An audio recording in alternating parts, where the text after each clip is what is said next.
big dude said, I was in Greece for 6 weeks. It was a really good time. Best part about going somewhere that long is coming home, because home is awesome. I liked Greece. It was good, but I don't know if you guys watched the news lately. It's pretty rough over there. Things are exactly as bad as you've heard. But it was a good time. I got a lot of family over there. My dad is the youngest of 12 kids in his family. So I've got like aunts and uncles and cousins and nephews and third cousins and like dozens, hundreds of them. And a few days before I went over to Greece, my sister actually got married here in America, in Rochester. And some of them flew over for the wedding. And one of them was my cousin Tasso, but we call him Bufo, which is a Greek word for like dumbass. Because he's that awesome relative you've got that you don't go by first names anymore. When you say each other, it's like, hey, what's up, dickhead? It's like, oh yeah, fuck you, like that dude. Like, he's awesome. And when he had to fly to America, they gave him a flight from Greece to Turkey to America. Which I don't know if you guys know a globe. That's not how that works. Which kind of made me really happy, because that means all airlines everywhere suck for everyone. Which kind of brings us together as people. He was at the wedding, and the day before he flew through that airport in Turkey, there was a bombing. There was a terrorist bombing attack. And we asked him, like, was it safe? Was it okay? Did anything happen? And he says, he knows enough English to be hilarious. He goes, well, the safest time to fly through an airport is the day after a bombing. Yeah, he's awesome. So I got a lot of family over there, and one of them was this woman named Katerina, and she's very nice, and she hosted us very well, and she took care of us. She cooked and everything, but she's rough looking. She's 48.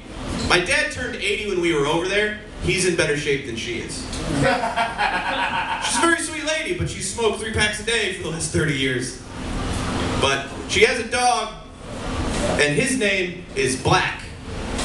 Not Mavros, which is the Greek word for black. She named it Black, English. And she doesn't speak English.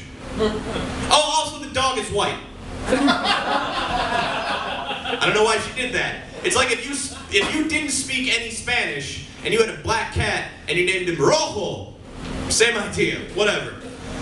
But she was talking to me in Greek about something important, and I couldn't catch it. I didn't know what was going on. And I had to have my dad translate for him. I was like, what is she yelling about? And he said, well, she's complaining about something with Facebook and her pictures. You don't like enough of them? Are you fucking serious?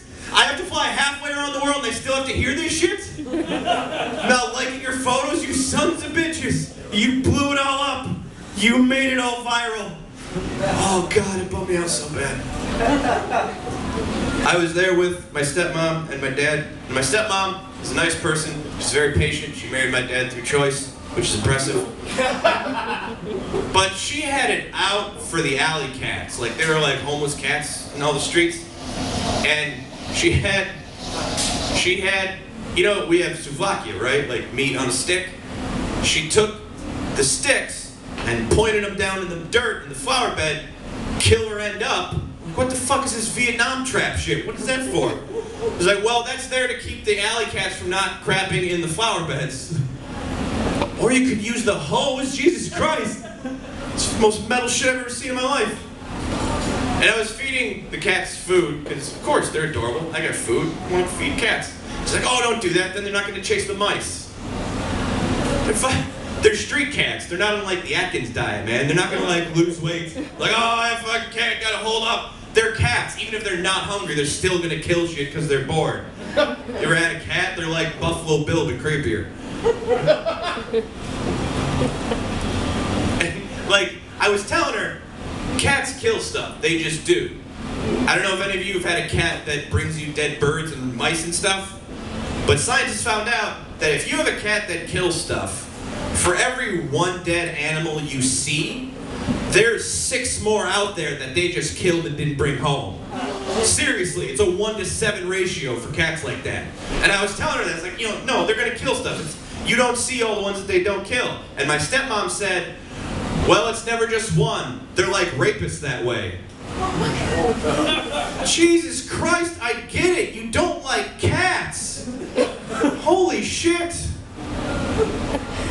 Also, I've never heard cats, rapists, and Pringles over referred to in one sentence like that. Thanks, Jay. I was also there with my dad, and he was another struggle. It's really weird going somewhere that beautiful with the person in the world who annoys you the most, but I made it. He did this thing every day, where he would tell relatives, or friends, or fucking stop strangers on the street, to tell them that he's on the seafood diet. You see food, and you eat it. And he would tell them in English, and then he'd translate in Greek, and explain about how sea is S-E-E, but it's also S-E-A, because it's the water, and that's where the food comes out. Puns don't translate! Knock that shit off! They're not gonna get it! Oh my god! It drove me so goddamn crazy. Every day. I need you guys to understand this. At one point, my dad didn't think I was driving very well, and he said I was mentally retarded. I'm still mad about the pun shit. I only got called retarded once. He did that pun shit every day for 6 weeks. Well, like I said, my dad's the youngest of 12, and there's 2 left. There's my dad and my Aunt Vaso, who has Alzheimer's, so there's 1 left. Right? And I don't know if you guys know anyone who has Alzheimer's. It's kind of a bitch.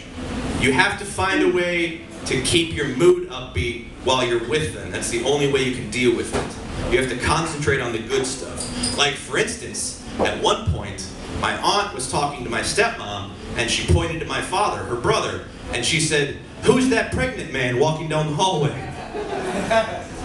And you have to ignore the fact that she doesn't recognize her brother anymore, and concentrate on the fact that she just burned him harder than I've ever heard in my entire goddamn life.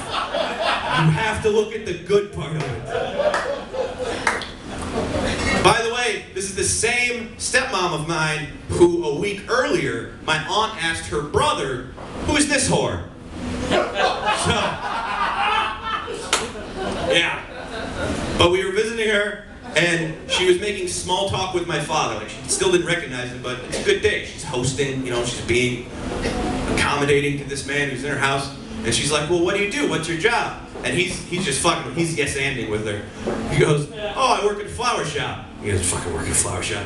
He goes, "Oh, I work at a flower shop." And she says, "Oh, that means you're gay."